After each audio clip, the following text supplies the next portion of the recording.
Assalamualaikum warahmatullahi wabarakatuh. Perkenalkan, nama saya Faiza Nurfitria, kelas 3B Prodi Pendidikan Geografi Universitas Muhammadiyah Profesor Dr. Hamka. Di sini saya akan menjelaskan tentang letak, luas, dan batas wilayah Indonesia. Dan ini juga menjadi bagian dari bab posisi strategis Indonesia sebagai poros maritim dunia. Pertama, kita akan bahas dulu letak Indonesia. Poin pertama, letak astronomis Indonesia adalah letak suatu tempat dilihat dari posisi garis lintang dan garis bujur. Garis lintang merupakan garis imajiner yang membentang horizontal melingkari bumi, sedangkan garis bujur merupakan garis imajiner yang melingkari bumi secara vertikal. Letak astronomis Indonesia adalah 6 derajat lintang utara sampai 11 derajat lintang selatan dan antara 95 derajat bujur timur sampai 141 bujur timur. Berdasarkan letak astronomis Indonesia tersebut, maka wilayah Indonesia paling utara terletak di Pulau W. Wilayah Indonesia paling selatan terletak di Pulau Roti. Wilayah Indonesia paling barat terletak di kota Sabang. Pengaruh letak astronomis Indonesia, letak lintangnya menyebabkan Indonesia beriklim tropis. Pengaruh dari letak bujurnya membagi wilayah Indonesia ke dalam 3 daerah waktu, yaitu WIB, WITA, dan WIT. Letak astronomis mengakibatkan terjadinya perbedaan waktu, kira-kira 3 jam antara bagian paling timur dan paling barat Indonesia. Yang kedua, letak geografis. Letak geografis diartikan sebagai letak suatu wilayah kaitannya dengan wilayah lain di muka bumi. Secara geografis, Indonesia terletak di antara benua Asia dan benua Australia, serta di antara Samudra Hindia dan Samudra Pasifik. Letak Indonesia yang demikian menempatkan Indonesia di posisi silang, sehingga Indonesia berada pada jalur transportasi perdagangan yang ramai. Dampak dari posisi silang tersebut menyebabkan Indonesia kaya akan keragaman budaya dan suku bangsa. Yang ketiga, letak geologis. Letak geologis adalah letak suatu wilayah melihat keadaan geologinya. Berdasarkan keadaan geologinya, Pulau Indonesia dapat dikategorikan menjadi 3 daerah, yaitu daerah dangkalan Sunda, daerah dangkalan Sahul, dan daerah antara dangkalan Sunda dan dangkalan Sahul. Indonesia bagian barat merupakan bagian dari benua Asia. Indonesia bagian timur merupakan bagian dari benua Australia. Sedangkan Indonesia bagian tengah merupakan peralihan yang disebut daerah Wallace. Dilihat dari segi jalur pegunungan yang ada, Kepulauan Indonesia terletak di antara 2 rangkaian pegunungan muda. Pegunungan di Indonesia bagian barat merupakan bagian dari rangkaian pegunungan Sirkum Mediterania, sedangkan pegunungan Indonesia bagian timur merupakan bagian dari rangkaian pegunungan Sirkum Pasifik. Akibat dari letak geologis Indonesia tersebut adalah yang pertama, Kepulauan Indonesia memiliki banyak gunung api yang aktif. Yang kedua, Indonesia menyimpan banyak barang tambang mineral. Yang ketiga, wilayah Indonesia termasuk daerah yang labil dan sering mengalami gempa bumi tektonik dan vulkanik. Yang keempat, pegunungan di Indonesia merupakan rangkaian pegunungan muda Sirkum Mediterania dan Sirkum Pasifik. Yang keempat, yaitu letak ekonomis. Letak ekonomis yaitu letak suatu negara dengan melihat jalur dan kehidupan ekonomi terhadap negara lain. Letak ekonomis Indonesia sangat baik karena yang pertama, letak Indonesia antara Asia dan Australia ditambah beberapa tempat di sekitar Indonesia yang merupakan pusat lalu lintas perdagangan, misalnya Malaysia dan Singapura. Yang kedua, negara tetangga Indonesia sangatlah membutuhkan hasil-hasil pertanian dan hasil pertambangan yang banyak dihasilkan di Indonesia. Yang ketiga, kemungkinan menjadi pusat pasar dunia, sehingga banyak negara industri yang menanamkan modalnya di Indonesia. Yang kelima, letak kultur historis, yaitu letak berdasarkan keadaan sosial dan kebudayaan daerah yang bersangkutan terhadap daerah di sekelilingnya. Yang kedua, yaitu luas wilayah Indonesia. Indonesia merupakan negara kepulauan yang berbentuk republik, terletak di kawasan Asia Tenggara. Indonesia memiliki luas daratan 1.913.578 km persegi dan luas perairan Indonesia saat ini sebesar 6.653.341 km persegi dengan panjang garis pantai mencapai 99.093 km. Apakah Anda tahu berapa luas wilayah negara Indonesia sebenarnya? Indonesia menempatkan sebagai negara ketujuh terluas di dunia setelah Rusia, Kanada, Amerika Serikat, Cina, Brazil, dan Australia. Jika dibandingkan dengan luas negara-negara di Asia, Indonesia berada di peringkat kedua. Dan jika dibandingkan dengan negara-negara di Asia Tenggara, Indonesia menempatkan diri sebagai negara terluas di Asia Tenggara. Ketiga, batas-batas wilayah Indonesia.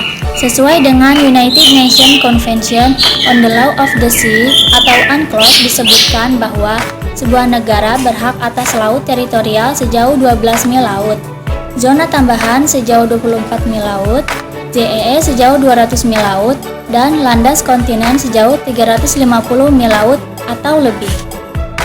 Poin pertama yaitu batas geologis Indonesia yang terbagi menjadi bagian utara, barat, timur, dan selatan. Bagian utara, wilayah laut Indonesia berbatasan langsung dengan laut 5 negara, yaitu Malaysia, Singapura, Thailand, Vietnam, dan Filipina. Di bagian barat, berbatasan langsung dengan Samudra Hindia dan perairan negara India. Bagian timur, Indonesia berbatasan langsung dengan daratan Papua, New Guinea, dan perairan Samudra Pasifik. Bagian selatan, Indonesia berbatasan langsung dengan wilayah darat Timur Leste, perairan Australia, dan Samudra Hindia. Sekian penjelasan tentang materi, letak, luas, dan batas wilayah Indonesia. Materi selanjutnya akan dijelaskan oleh Dwi Ari Hartomo. Selamat menyaksikan.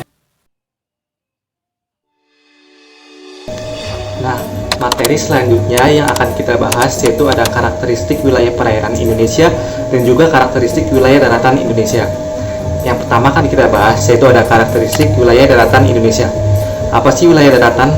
Nah, daratan merupakan bagian dari permukaan bumi yang tidak tergenang oleh aliran air. Permukaan daratan ini tidak selalu datar atau rata, tetapi permukaan daratan ini meliputi pegunungan, dataran tinggi, dataran rendah, dan lembah. Nah, yang akan kita bahas pertama yang ada di wilayah daratan yaitu ada pegunungan. Apa sih pegunungan itu? Jadi pegunungan merupakan sebuah dataran yang menjulang lebih tinggi dari sekelilingnya, yang berketinggian antara 800 hingga 1000 meter di atas permukaan air laut. Contoh dari pegunungan yang ada di Indonesia yaitu ada pegunungan Bukit Barisan yang membentang dari utara hingga ke selatan Pulau Jawa. Yang kedua ada pegunungan Kapur yang membentang di pesisir utara Pulau Jawa. Dan juga ada pegunungan Manoreh yang menjadi batas alami antara Kabupaten Kulon Progo, Kabupaten Magelang, dan juga Kabupaten Purworejo di Jawa Tengah. Selanjutnya yang ketiga yaitu ada dataran rendah.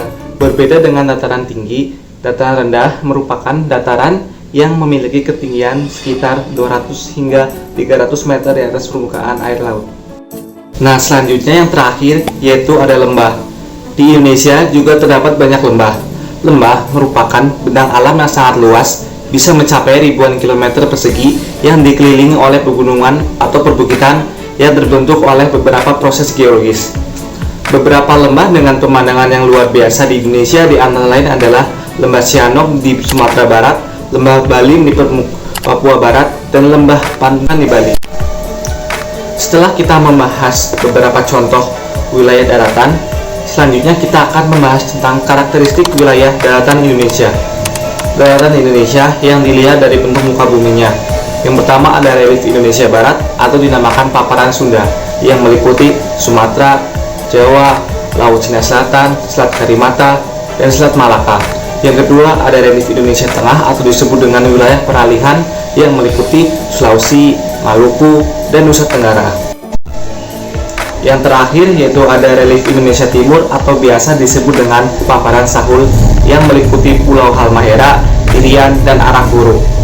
Wilayah ini dilihat secara fisik memiliki kesamaan dengan wilayah Australia. Selanjutnya karakteristik wilayah daratan Indonesia dilihat dari jalur pegunungannya. Yang pertama, adanya jalur pegunungan aktif yaitu Sirkum Mediterania dan juga Sirkum Pasifik yang dihasilkan oleh tumbukan lempeng tektonik. Sirkum pegunungan ini menghasilkan jalur pegunungan yang bertemu di Laut Banda, yaitu ada busur Indonesia Selatan, yang kedua ada busur Indonesia Timur, dan yang ketiga ada busur Indonesia Utara. Selanjutnya ada rangkaian pulau-pulau yang dihasilkan juga oleh tumpukan lempeng-lempeng. Dan yang terakhir adanya jalur-jalur patahan yang sangat berpotensi terjadinya bencana gempa bumi. Selanjutnya yang ketiga yaitu dilihat dari gerakan muka bumi. Yang pertama ada gerakan dari sistem Sunda Barat, yang kedua gerakan dari sistem pegunungan Asia Timur, dan yang ketiga gerakan dari sistem Australia. Hal itu menyebabkan di Indonesia sering terjadinya aktivitas vulkanisme, banyak gunung api. Yang terakhir yang keempat yaitu dilihat dari datarannya. Yang pertama dataran rendah meliputi Sumatera, Utara Jawa, Kalimantan, dan Nusa Tenggara dengan tinggi tidak lebih dari 200 meter di atas permukaan air laut. Yang kedua ada dataran tinggi. Di antara pegunungan atau gunung-gunung pada umumnya berbentuk padat karena tanahnya subur dan udara sejuk. Terdapat di wilayah Gayo, Karo, Agam Bandung, Malang, Madi, dan Toraja. Selanjutnya pembahasan kita yang kedua yaitu kita akan membahas tentang karakteristik wilayah perairan Indonesia. Indonesia adalah negara kepulauan yang besar yang disambungkan dengan laut-laut sempit. Perairan Indonesia memiliki potensi yang besar bagi pembangunan. Wilayah perairan merupakan bagian dari permukaan bumi yang digenangi oleh aliran air. Perairan sendiri adalah bagian dari permukaan bumi yang menempati wilayah luas yang dikenai oleh aliran air. Wilayah Indonesia memiliki perairan yang sangat luas, bahkan mencakup 2/3 laut. Selanjutnya kita akan membahas tentang karakteristik wilayah perairan Indonesia. Menurut terjadinya, laut dibedakan menjadi 3, yaitu yang pertama ada laut regresi, yang kedua ada laut transgresi, dan yang ketiga ada laut ingresi. Yang akan pertama kita bahas yaitu adalah laut regresi. Laut regresi merupakan laut yang terjadi pada zaman es yang terjadi karena adanya penurunan permukaan air laut. Contoh, lubuk Laut Sulawesi dan Selat Makassar. Dan yang kedua ada laut transgresi. Laut yang terjadi akibat genangan air laut terhadap daratan yang disebabkan kenaikan permukaan air laut sekitar 70 meter pada akhir zaman es. Contohnya adalah Laut Jawa dan Laut Selat Sunda. Yang ketiga adalah laut ingresi. Laut yang terjadi karena dasar laut mengalami gerak menurun. Contoh, Laut Banda, Laut Sulawesi, dan Laut Flores. Yang kedua, ada karakteristik perairan menurut letaknya. Laut Indonesia tergolong laut pedalaman, laut yang diapit oleh daratan atau pulau yang terletak di tengah daratan. Selanjutnya yang ketiga, yaitu karakteristik wilayah perairan dilihat dari kedalamannya. Dibagi menjadi 4, yaitu yang pertama ada zona litoral atau pesisir, yaitu daerah pantai yang terletak antara garis pasang, naik, dan surut. Yang kedua ada zona neritik atau laut dangkal dengan ciri-ciri bagian dasar laut sampai kedalaman 200 meter sinar matahari masih tembus ke dasar laut.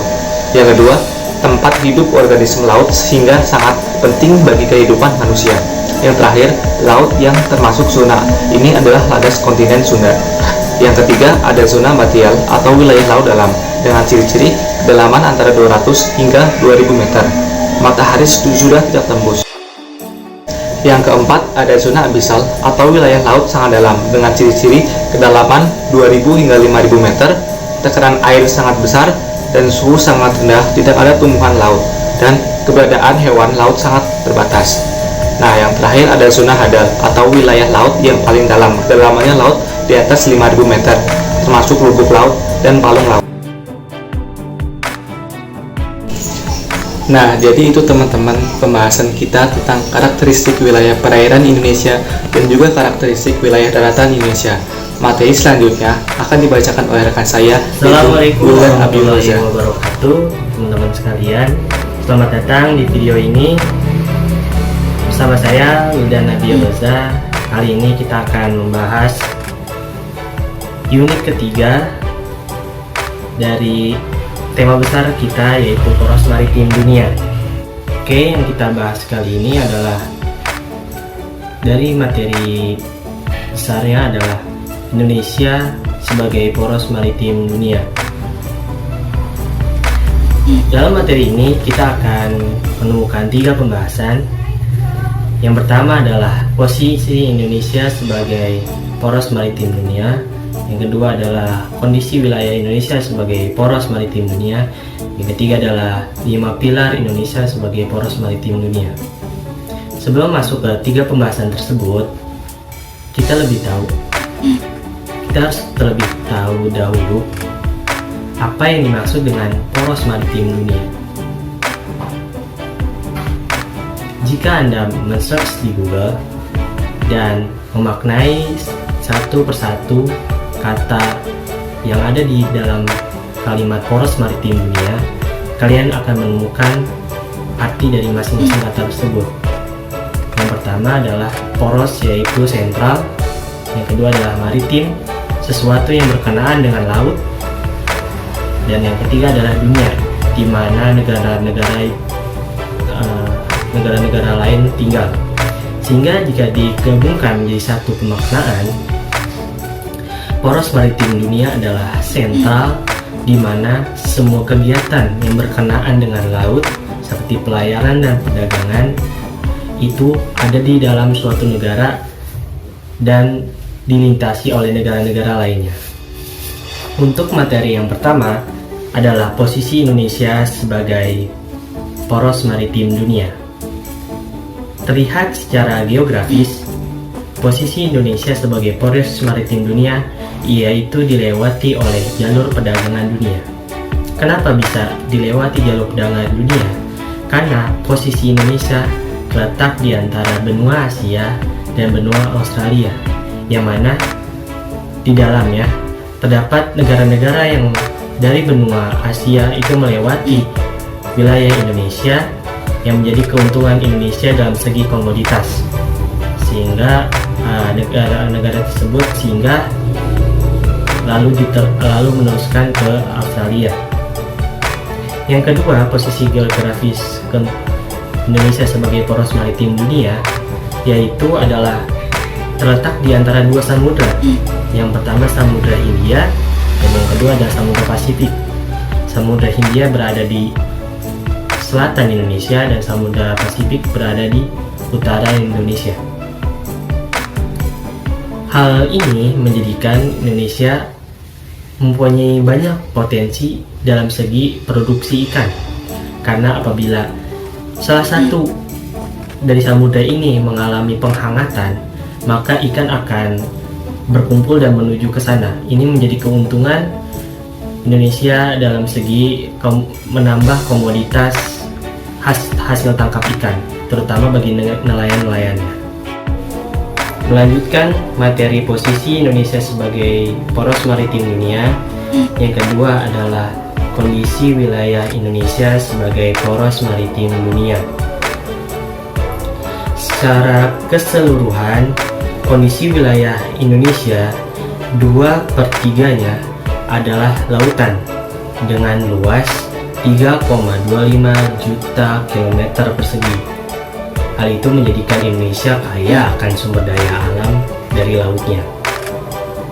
Tentunya, dari banyaknya laut tersebut, Indonesia juga terbentuk dari negara kepulauan dengan dasar Undang-Undang Dasar Pasal 25A yang berbunyi Indonesia merupakan negara yang berbentuk kepulauan.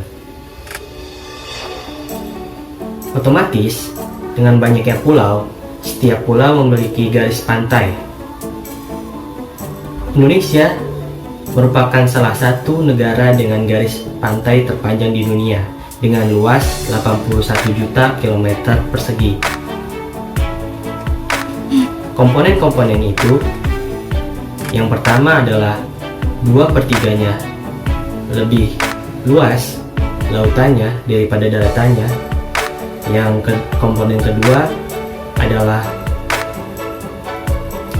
Indonesia merupakan negara kepulauan yang terpisah dari antar laut setiap daratannya. Dan komponen yang terakhir adalah luasnya garis pantai yang ada di Indonesia. Sudah selayaknya dari 3 komponen tersebut Indonesia menjadi negara yang beradidaya dalam segi maritim dan kuat dalam segi pertahanan maritimnya.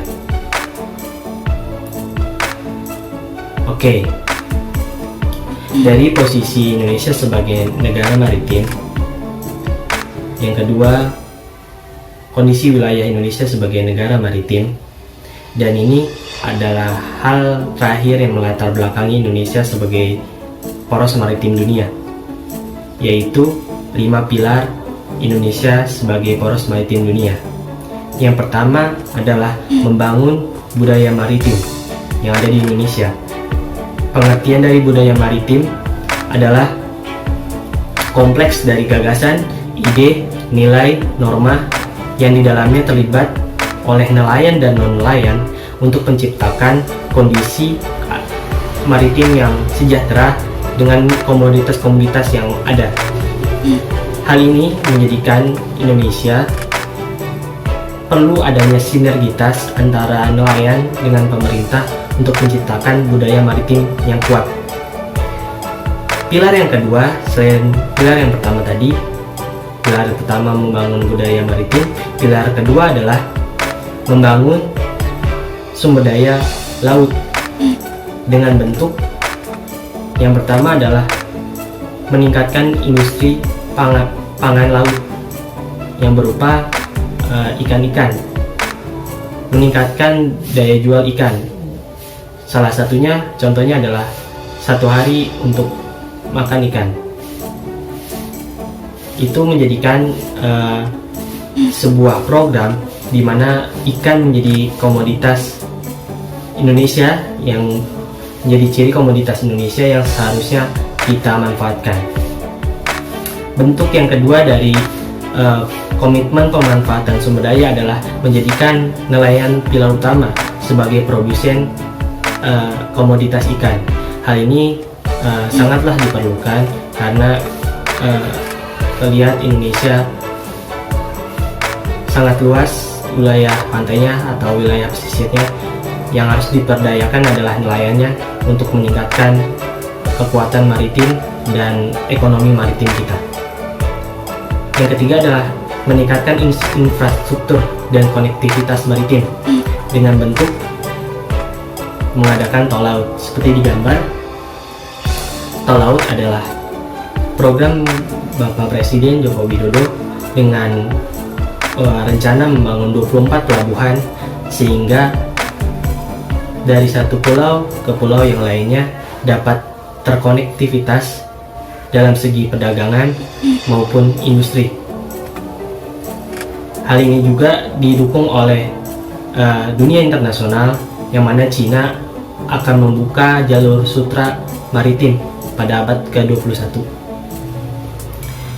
Bentuk untuk meningkatkan infrastruktur yang keduanya adalah meningkatkan pariwisata maritim.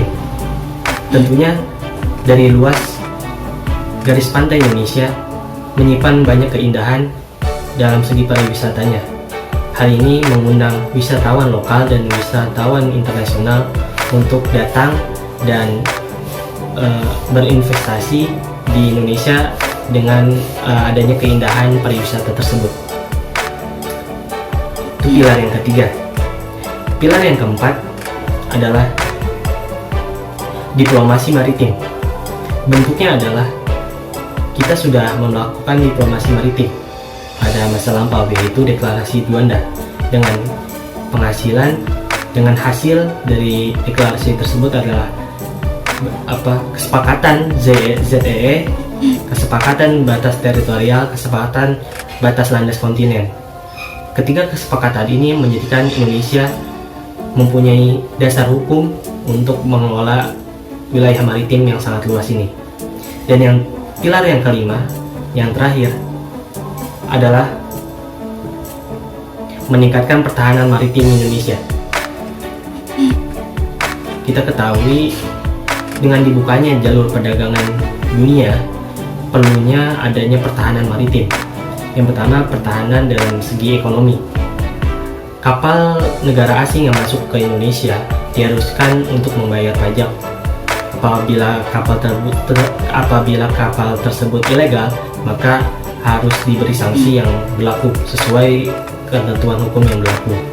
Begitupun adanya pencurian sumber daya alam Indonesia berupa ikan harus dihukum dengan hukum yang berlaku. Contohnya hukumnya adalah membunguskan atau menembak kapal tersebut seperti tahun 2019. Sekian 5 pilar Indonesia sebagai poros maritim dunia. Usai sudah materi kita, kurang lebih mohon maaf. Wassalamualaikum warahmatullahi wabarakatuh. Sekian pemaparan materi tentang posisi strategis Indonesia sebagai poros maritim dunia dari kami. Semoga bermanfaat dan bisa menambah wawasan untuk kalian. Mohon maaf bila ada kesalahan kata. Wassalamualaikum warahmatullahi wabarakatuh.